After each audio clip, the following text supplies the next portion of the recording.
And welcome back to the special coverage of the Drew Peterson trial. Joining us all the way from the West Coast via Skype, legal analyst and blogger at yourlegallady.com, Mari Fagel. Hello to you. Do you hear me? I do hear you. Okay, we're going to kick it off with just you telling us a little bit about this blog that you started, because you don't just talk about Drew Peterson. There's a lot of other stuff in there. So give me a quick plug. I give a fresh take on headline legal news, trying to get my generation interested in these big court cases. A lot of them affect us in ways that people don't even know. And I use a lot of social media and new media to communicate with people in a way that maybe traditional or mainstream media wouldn't utilize. Okay, so let's move on to Drew Peterson. You heard about what happened in court today with Harry Smith, the divorce attorney for Kathleen Savio, coming and testifying on behalf of the defense. What do you make of that? Like you guys were saying, I thought it was a bad move on the defense's part. I thought it wasn't necessary for them to do that. The burden of proof is on the prosecution. They had to prove not only that it was a homicide, but that Drew did it. All the defense had to do was come in there and say, create some doubt, and say, oh, what if it was an accident? That's all they had to do. It was supposed to be quick. And then they came in with this, obviously, because they were afraid of Pastor Shorey's statements last week, and they wanted to try to say that Stacey lied. But why bring Stacey up? That is the elephant in the room that just got so much bigger today. Is this a thing, Mari, that hurts the defense the most? This one witness that they brought in today, or do you think there are other things that play a role in this trial?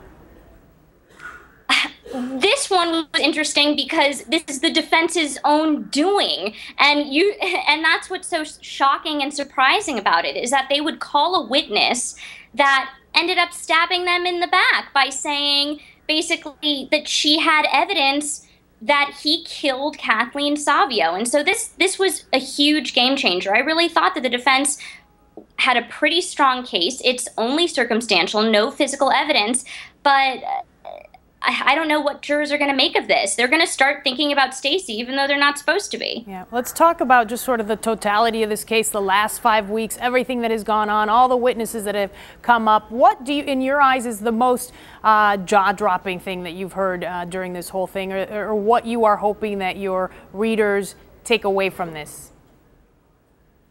I mean, I really do think that the state had a weak case, and I mean, it's, like I said, it's only circumstantial evidence, no physical evidence, and everyone that they brought in to try to say that he did it, I wanted people to take away. I got so much on Twitter, so much hatred, and so much people were so convinced that Drew Peterson did this, and I'm not saying that he didn't do it, but I'm saying that I don't think a reasonable jury could find that he did it beyond a reasonable doubt, though I think the defense shot themselves in the foot today.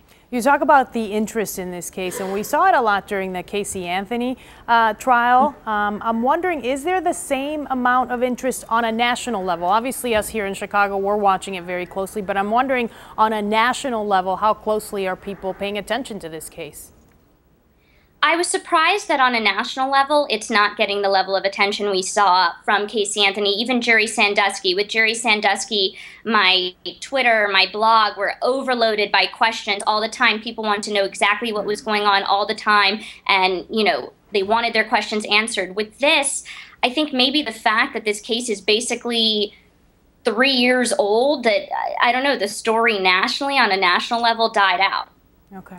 All right, thank you so much, Mari Fagel with yourlegallady.com. There's her site right there, talking about all sorts of national cases going on right now. Thank you so much for joining us via Skype tonight from Los Angeles.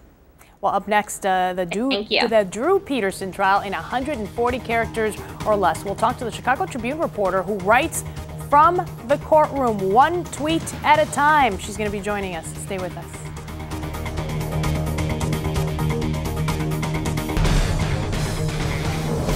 And welcome back on this Wednesday night. Chicago Tribune reporter Stacey St. Clair has been giving Twitter users up-to-the-minute reports from the courtroom, and she is joining us on the phone right now. Stacey, you hear me? I can hear you. Okay, so you have become the Twitter queen in this Drew Peterson trial. How's that been going? Because it's getting a whole lot of attention, all these tweets coming from that courtroom. Yeah, I mean, there's been a lot of feedback from readers. I think in large part because there's no cameras in the courtrooms here in Illinois, so the only way to really know what's happening at that moment in the courtroom is via Twitter, and so it's sort of taken off from there. And how has that changed the way that maybe we as reporters, as journalists, cover some of these trials? Because you have to, I'd hate to say it, but you have to pay a whole lot more attention to even little details because you're tweeting on every couple minutes, every 5 minutes. Right. Well, you have to pay a lot more attention. You can't really zone out for a while because you don't have anyone to I say, never hey, do that. What just happened? Right. And then the other thing is we have to do a lot of homework beforehand. I'm reading a lot of past transcripts and past stories of the witnesses for that day. So when they start going down a road about a necklace that Kathleen Savia was wearing in the bathtub, I can sort of tell my followers, okay, this is why this necklace is going to be important in a few minutes. Okay, all right. I asked you before, you worn out yet from this case? How's everybody doing inside that courtroom? How are they holding up? I think everyone's sort of hitting a wall at this point, and I would include jurors, the judge, and the lawyers in the case too. It's been a long 5 weeks, and I think people finally see sort of the light at the end of the tunnel, and they welcome it. It looks like it's coming up soon. As you've been in that courtroom for the last 5 weeks, I asked this of everybody, what has struck you the most? What has maybe been the one piece of testimony that you've really been thinking about? I think Reverend Shorey's testimony has been the one that I've thought the most about because I think it is the only testimony or evidence that ties Drew Peterson to that house that weekend, and I think a lot about how are jurors gonna weigh this, and how are they going to consider something that's coming to them secondhand, even though it was admitted by the court. They still know it's secondhand information, and how are they going to weigh that when they get back in the jury room? All right, Stacey St. Clair, keep tweeting away. I'll be reading. Thanks, Thank you so much. You have a good night.